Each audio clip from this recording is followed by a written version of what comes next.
नमस्कार दोस्तों, अब यहाँ पर डिस्कस किया जा रहा है कि भाई इंडिया के साथ लड़ाई कोई ऑप्शन है नहीं, जब तक हो सके तब तक हमें जो जंग है वो टाल देनी चाहिए।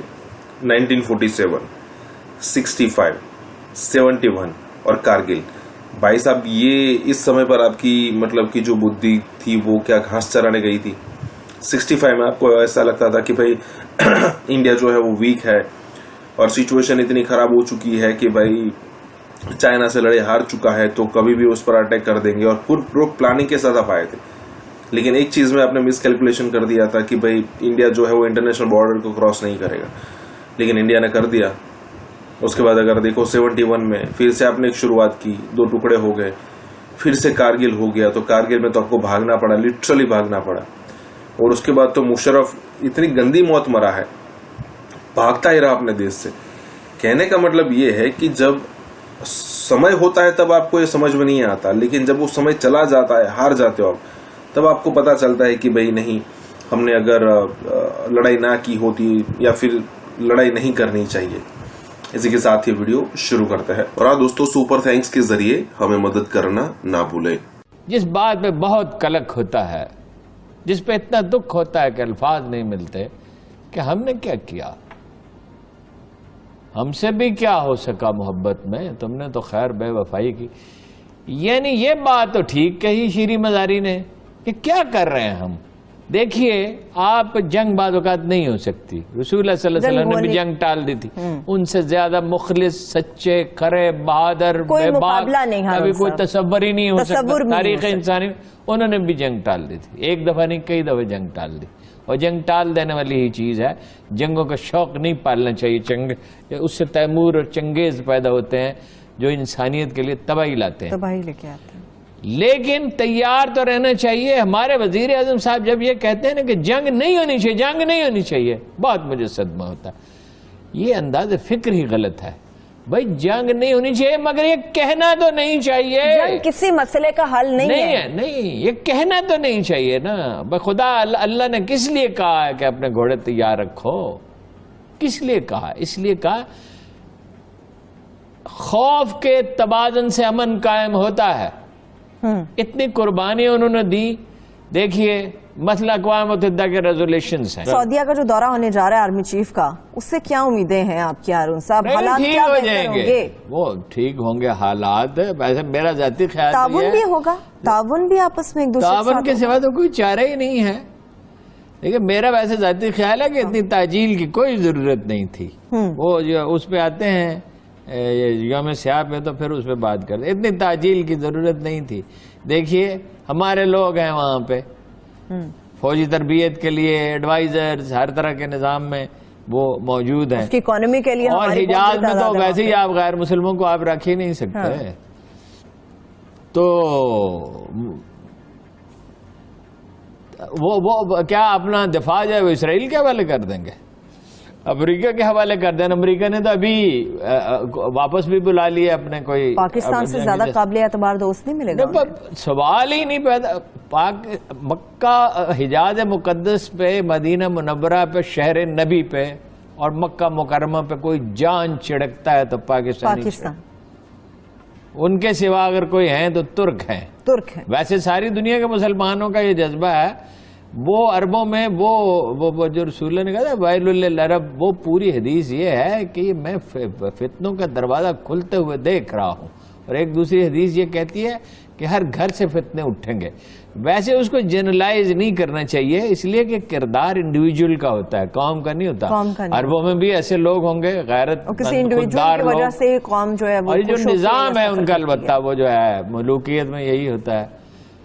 एक बड़ी तब्दीली ये आ रही है जिस पे गुफ्तगू बहुत कम हो रही है कि 2023 में यूरोप और तुर्की का मुआहदा खत्म हो जाएगा। तुर्की कहाँ में खड़ा नजर आएगा हारून साहब इस तुर्की? आज एक और बात पता चली जो पहले मालूम ही नहीं थी। वो अहले इल्म से बात करे तो अंदाजा होता है। एक तो ये है ना कि समंदरी रास्तों पर उनका कंट्रोल मुकम्मल हो जाएगा, वो नए समंदरी रास्ते भी खोल सकते हैं। उसकी तफसीलात में जाने का वक्त नहीं है। तो उससे उनकी आमदन में बिलियंस ऑफ डॉलर्स का इजाफा होगा। اور ایک عجیب و غریب بات، کیا؟ پورے مشرق وسطی میں اور یورپ میں، فرانس میں، اسپین میں، بیلجیم میں، سارے یورپ میں ان کے ایسٹس ہیں، محلات ہیں، اس لیے کہ وہ تو ایک ایسا ملک ہے، امپائر تھی نا 40 ملکوں پہ پھیلی ہوئی، تو ان کے ایسٹس تھے ساری دنیا میں پھیلے ہوئے. دیکھیں نا ان کے فرانس میں ان کی بڑی بڑی عظیم الشان عمارتیں ہیں، لیونگ سٹینڈرڈ سے لے کے معیشت تک کہاں ترکی ہمیں کھڑا نظر آئے گا ہارون صاحب؟ یہ تو وہ ترکی کا جو رول ہے وہ بڑھتا چلا جائے گا. اب ہونا تو یہ چاہیے نا، اگر کوئی دانا لوگ ہوں، یہ ایک ملک اور ایک لیڈر کا کام نہیں ہے. انیشیٹو پاکستان اور ترکی کو لینا چاہیے، اور ملائیشیا کو شامل، ایک ایک ملک کو شامل کرتے جائیں کہ ان کی مصالحت کرائیں، ان کے تحفظات دور کریں. مطلب عربوں کے دل میں یہ جو اندیشہ بیٹھا ہوا ہے 300-400 سال سے کہ بھئی یہ حجاز مقدس کا رخ کریں گے، ایران بھی تو اپنا اثر و رسوخ پھیلا رہا ہے نا. ایرانیوں میں یہ بڑا پرابلم ہے، عراق میں، یمن میں، بحرین میں، سعودی عرب کے بعض علاقوں میں. تو یہ کوئی ایسی چیزیں تو نہیں ہیں جو طے نہ ہو سکتی ہوں.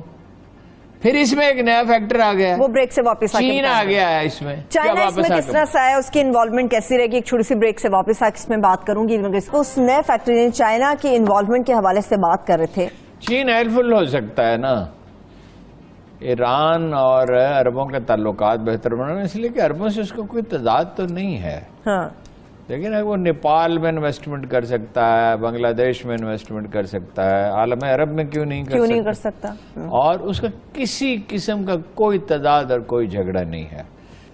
لیکن انیشیٹو مسلمان ملکوں کو لینا چاہیے، اور یہ ضروری نہیں ہے کہ حکمران ہی ہر وقت بھاگتے پھریں، اور بھی ذمہ داریاں ہوتی ہیں. ٹریک 2 مذاکرات بھی ہو سکتے ہیں ترکوں میں اور عربوں میں،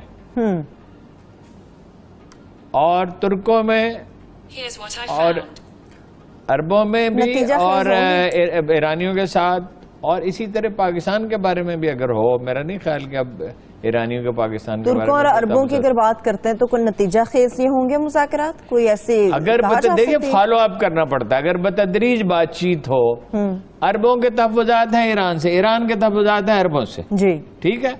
مثلاً ایران یہ کہتا ہے کہ امارات اور کویت ہمارا علاقہ ہے، وہ اس موقف سے کبھی دستبردار تو نہیں ہوا، ٹھیک ہے نا. اب سوال ایسے خدشات تو پیدا ہوتے ہیں نا.